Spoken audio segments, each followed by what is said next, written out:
નમસ્કાર. આજે આપણે એ મહાન સમાજ સુધારકને યાદ કરી રહ્યા છીએ જેમની જન્મ જયંતિ 11 એપ્રિલે આવે છે, જ્યોતિરાવ ફૂલે. ચાલો આજે એમના જીવન અને એમના એ ક્રાંતિકારી કાર્યોને જાણીએ જેણે ખરેખર ઇતિહાસ બદલી નાખ્યો. જરા વિચારો તો, એક એવો સમય જ્યારે છોકરીઓ ભણે એ વાત કોઈ વિચારી પણ નહોતું શકતું. એવા માહોલમાં કોણ હશે જેણે આટલું મોટું અને હિંમતભર્યું પગલું ભર્યું હશે? આ સવાલનો જવાબ જે જ એક મોટા પરિવર્તનની શરૂઆત છે. વાત છે 11 એપ્રિલ 1827ની. પુણેમાં જ્યોતિરાવ ગોવિંદરાવ ફૂલેનો જન્મ થયો.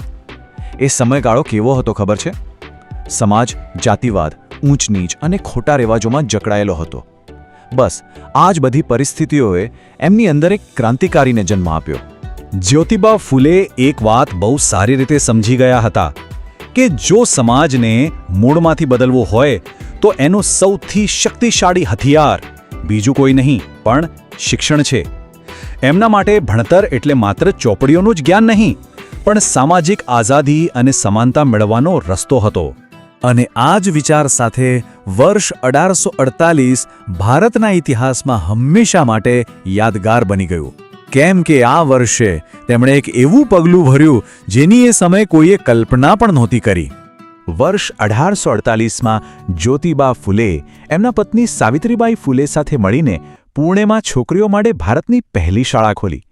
વિચારો, આ ખાલી એક સ્કૂલ નહોતી, એ તો આવનારા સમયમાં સ્ત્રી શિક્ષણ અને સશક્તિકરણના એક નવા યુગની શરૂઆત હતી. પણ હા, જ્યોતિબા આ લડાઈમાં એકલા નહોતા. એમની સૌથી મોટી તાકાત હતા એમના પત્ની સાવિત્રીબાઈ ફૂલે. આ બંને ખભે ખભો મિલાવીને જે કામ કર્યું એણે ભારતમાં સ્ત્રીઓના અધિકારોની લડતને એક નવી જ દિશા આપી દીધી. એમનું કામ ખાલી શિક્ષણ આપવા પૂરતું સીમિત નહોતું. એમણે વિધવાઓના ફરીથી લગ્નને પ્રોત્સાહન આપ્યું, બાળ લગ્ન જેવી પ્રથાઓનો જોરદાર વિરોધ કર્યો અને સ્ત્રીઓ પર થતા અત્યાચાર સામે અવાજ ઉઠાવ્યો. ટૂંકમાં દરેક મોરચે સ્ત્રીઓને મજબૂત બનાવવા માટે લડ્યા.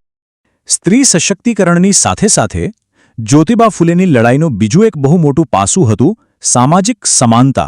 એમનો સંઘર્ષ ફક્ત સ્ત્રીઓ માટે નહોતો, પણ સમાજના દરેક શોષિત અને વંચિત વર્ગ માટે હતો. એટલે જ તેઓ જાતિ પ્રથા અને અસ્પૃશ્યતાના કટ્ટર વિરોધી બન્યા.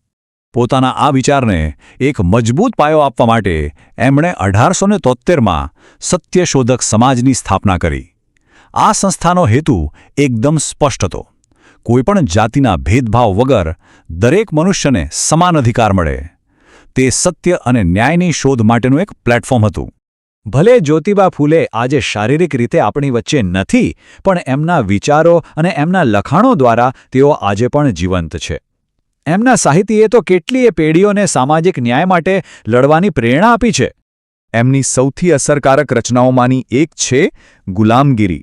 આ પુસ્તકમાં એમણે સમાજમાં ફેલાયેલી અસમાનતા અને શોષણ પર સીધો જ પ્રહાર કર્યો છે. અને નવાઈની વાત તો એ છે કે એમાં ઉઠાવેલા સવાલો આજે પણ એટલા જ સાચા લાગે છે. જો એમના આખા જીવનનો સાર એક વાક્યમાં કહેવો હોય તો એ આ જ છે. તેઓ દ્રઢપણે માનતા હતા કે શિક્ષણ જ એ શક્તિ છે જે ફક્ત વ્યક્તિને જ નહીં પણ આખા સમાજને બદલી શકે છે.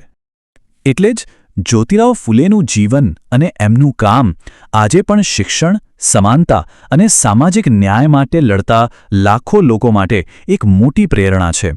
એમણે સાબિત કર્યું કે એક મક્કમ મનનો માણસ આખા સમાજમાં કેટલું મોટું પરિવર્તન લાવી શકે છે.